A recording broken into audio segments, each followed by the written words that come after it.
वो एक ऐसा जालिम राजा था जो खुद को खुदा समझने लगा था, लेकिन उसकी अपनी ही बेटी की सच्चे दिल से की कई दुआ ने उसे बंदर बना दिया। और फिर पूरी दुनिया ने देखा कि अल्लाह का इंसाफ देर से आता है, मगर लाजवाब आता है। रात अंधेरी थी, लेकिन उस रात की कालिमा कुछ अलग थी। न चांद चमक रहा था, न ही तारे।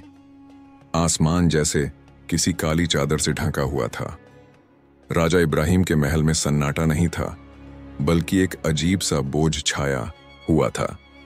ऐसा लग रहा था जैसे हवाओं में अल्लाह के गुस्से का कोई पैगाम घुला हो। महल की सबसे ऊंची मंजिल पर एक छोटा सा कमरा था, जहां राजकुमारी ज़ैनब सजदे में झुकी हुई थी। उसकी आंखों से आंसू चुपचाप कालीन में समा रहे थे।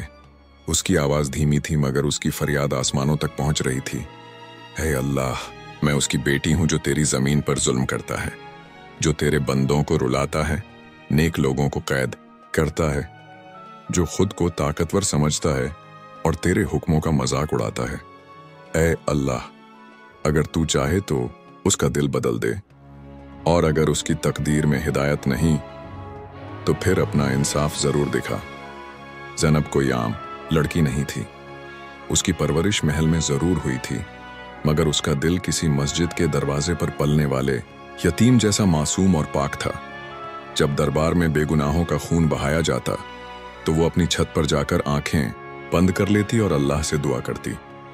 वो नहीं चाहती थी कि उसके पिता का अंजाम बुरा हो, लेकिन जब उसने देखा कि एक दरवेश जो बस अल्लाह का पैगाम लेकर आया था, उसके पिता के हुक्म से जेल में डाल दिया गया, तो उसका सब्र टूट गया। उसी रात उसने वो दुआ मांगी जो आसमान चीर गई। फज्र से पहले एक अजीब सी चीख महल में गूंजी।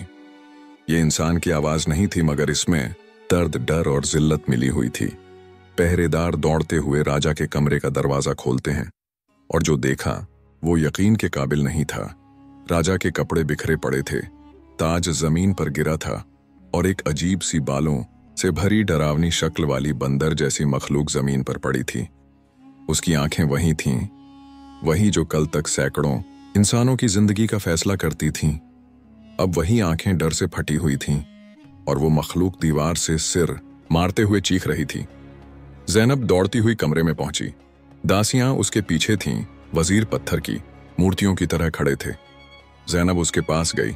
उसका दिल जोर जोर से धड़कने लगा। उसने देखा और उसका पूरा बदन कांप उठा। अब्बा जान, उसकी आवाज कांप रही थी, लेकिन जवाब में अजीब सी चीख निकली, बंदर की आवाज। और उसके बाद वो मखलूक दीवार की तरफ भागी, जैसे किसी अदृश्य डर से भाग रही हो।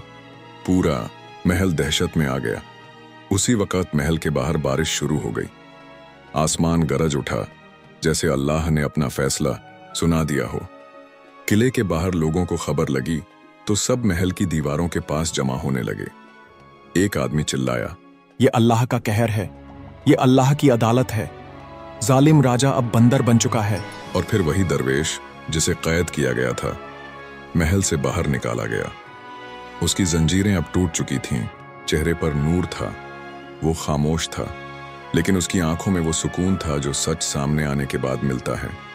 राजकुमारी ज़ैनब ने उसी रात महल के मुख्य हाल में खड़े होकर ऐलान किया, मैं एक जालिम राजा की बेटी हूं, लेकिन आज से मैं उस रब की बंदी हूं जिसने बंदर बनाकर इंसाफ दिखा दिया। आज से मेरे महल के दरवाजे हर मजलूम के लिए खुले रहेंगे। और वो बंदर, जिसे अब लोग इब्राहिम बंदर कहते थे, महल के एक पुराने कमरे में बंद कर दिया गया। कोई उसके पास नहीं जाता था, लेकिन वो चीखता, रोता और दीवार से सिर मारता, जैसे अल्लाह से माफी मांग रहा हो। लेकिन अब वक्त निकल चुका था।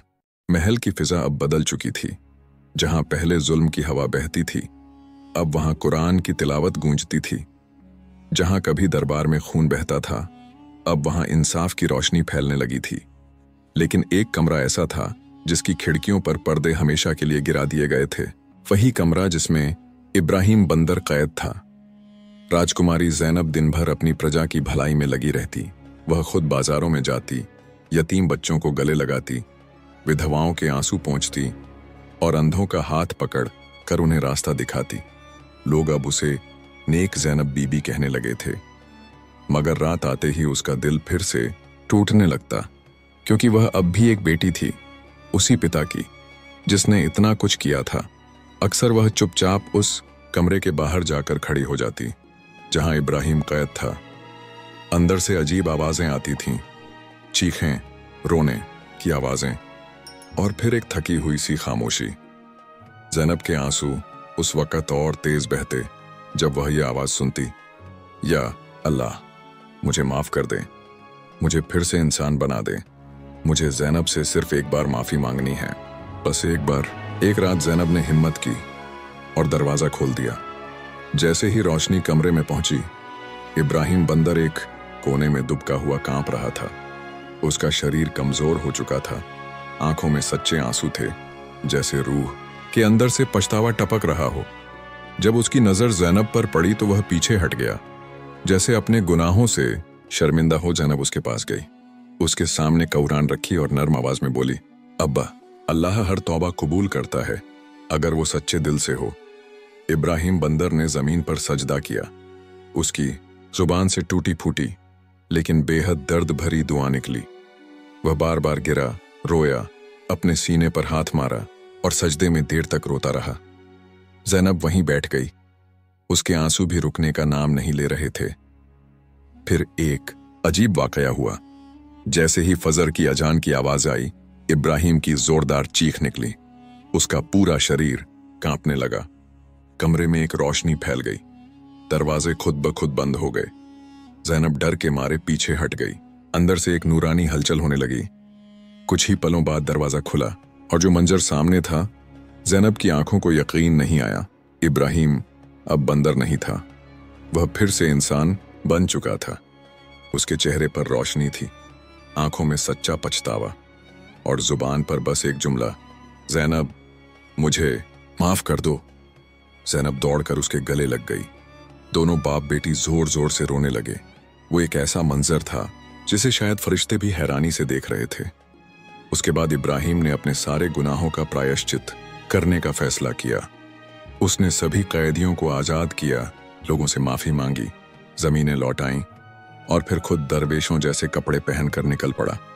उसने अपनी बाकी जिंदगी मस्जिदों की सफाई करने और कुरान सीखने सिखाने में बिता दी।